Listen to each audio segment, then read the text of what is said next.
Hello everyone, welcome to Prakash study. आइए आज हम एंशिएंट हिस्ट्री का प्राचीन भारत का पार्ट 3 करते हैं। पार्ट 1 और पार्ट 2 का वीडियो अपलोड हो चुका है। यदि आप नहीं देखे हैं तो उसे जाकर ज़रूर देखें। आने वाले एग्ज़ाम के लिए यह बहुत ही इम्पॉर्टेंट होने जा रहा है। यदि आप एसएससी या रेलवे का तैयारी कर रहे हैं तब तो यह और ज़्यादा इम्पॉर्टेंट होगा। तो चलिए शुरू करते हैं पहले प्रश्न से। दोस्तों, पहला प्रश्न है, अशोक के अधिक शिलालेखों का भाषा क्या था? तो अशोक का अधिकतर शिलालेख पाली भाषा में लिखा गया था। दोस्तों, दूसरा प्रश्न है, कलिंग युद्ध का वर्णन करने वाला एकमात्र शिलालेख कौन सा है? यानी कि कौन सा शिलालेख में हमें कलिंग युद्ध का वर्णन मिलता है और वो एकमात्र शिलालेख है जिसका नाम है 13वां शिलालेख। नेक्स्ट प्रश्न है, अशोक ने किस शिलालेख की सर्वप्रथम खोज हुई थी? तो अशोक के गिरनार वाले जो शिलालेख है उसका सर्वप्रथम खोज हुआ था। नेक्स्ट, अशोक की गुहा की कुल संख्याएं कितनी हैं? गुहा यानी गुफा। तो अशोक की कुल 3 गुफाएं हैं और उसकी संख्या 3 है, अधिकतर बिहार में है। नेक्स्ट, अशोक के गुफा लेख कहाँ की पहाड़ियों में स्थित है? तो दोस्तों ये बिहार की पहाड़ियों में स्थित है। नेक्स्ट, चंद्रगुप्त मौर्य का प्रधानमंत्री कौन था? तो चंद्रगुप्त मौर्य का जो राजा बनाया था वही उसका प्रधानमंत्री था। तो दोस्तों चाणक्य थे। नेक्स्ट, मौर्य काल में शिक्षा का प्रधान केंद्र कौन सा नगर था? तो मौर्य काल में शिक्षा का मुख्य केंद्र तक्षशिला था। बड़े से बड़े विद्वान तक्षशिला से ही पढ़े थे। किस मौर्य शासक ने दक्षिण भारत पर विजय प्राप्त की थी? तो दोस्तों चंद्रगुप्त मौर्य एकमात्र ऐसा राजा था जो दक्षिण भारत पर विजय प्राप्त करा था। उससे पहले किसी राजा ने दक्षिण भारत पर विजय प्राप्त करने में सफल नहीं हुआ था। पाटलिपुत्रा को सर्वप्रथम किस मौर्य शासक ने राजधानी बनाया था? तो दोस्तों चंद्रगुप्त मौर्य। नेक्स्ट, नंद वंश के पतन का जानकारी देने वाला नाटक मुद्रा राक्षस के लेखक कौन हैं? तो मुद्रा राक्षस विशाखा दत्त ने लिखा था। चाणक्य का अर्थशास्त्र मूल रूप से किस भाषा में लिखा गया था? दोस्तों चाणक्य का जो भाषा था वो संस्कृत था और वो अधिकतर बुक संस्कृत में ही लिखते थे, इसलिए अर्थशास्त्र भी उन्होंने संस्कृत में ही लिखा था।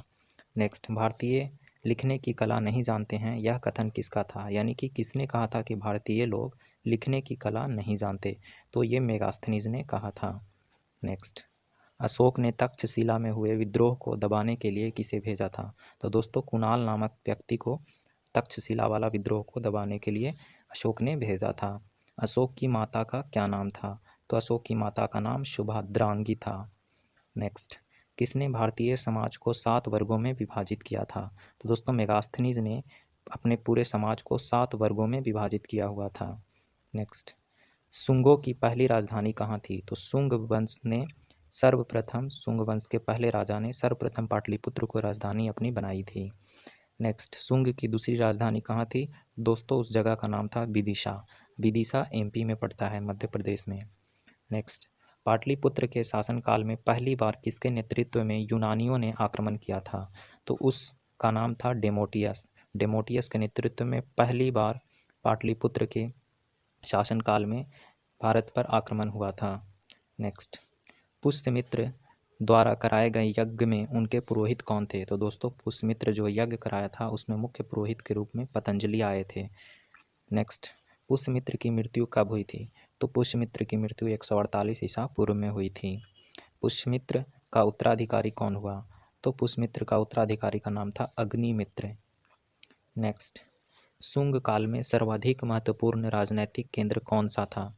दोस्तों शुंग काल का सबसे इम्पोर्टेंट जो राजनीतिक केंद्र बना उसका नाम था विदिशा, और अभी बताएं कि विदिशा जो है वो एमपी में पड़ता है। नेक्स्ट, मनुस्मृति की रचना किसने की? तो मनुस्मृति के रचनाकार का नाम मनु था। नेक्स्ट, महाभाष्य की रचना किसने की? दोस्तों महाभाष्य एक कमेंट्री है जो पतंजलि ने लिखा है। नेक्स्ट, शुंग वंश का 10वां और अंतिम राजा कौन था? तो उनका नाम देवभूति था। देवभूति के बाद शुंग वंश का पतन हो गया था। पुष्यमित्र शुंग ने किस धर्म को राजधर्म घोषित किया था? तो वैदिक धर्म को पुष्यमित्र शुंग ने राजधर्म ही घोषित कर दिया था। नेक्स्ट, शुंग वंश के राजाओं ने पाली भाषा की जगह किस भाषा को प्रोत्साहन दिया था? तो संस्कृत भाषा को शुंग वंश के राजाओं ने कहा था कि ज़्यादा से ज़्यादा इसका उपयोग कीजिए। Next, thank you for watching. यदि आप नए हैं तो चैनल को ज़रूर सब्सक्राइब करें। हम अगले वीडियो में हिस्ट्री, एंशिएंट हिस्ट्री के पार्ट 4 भी लाने वाले हैं, तो उसे भी आप देखना मत ना भूलिएगा। Thank you for watching once again.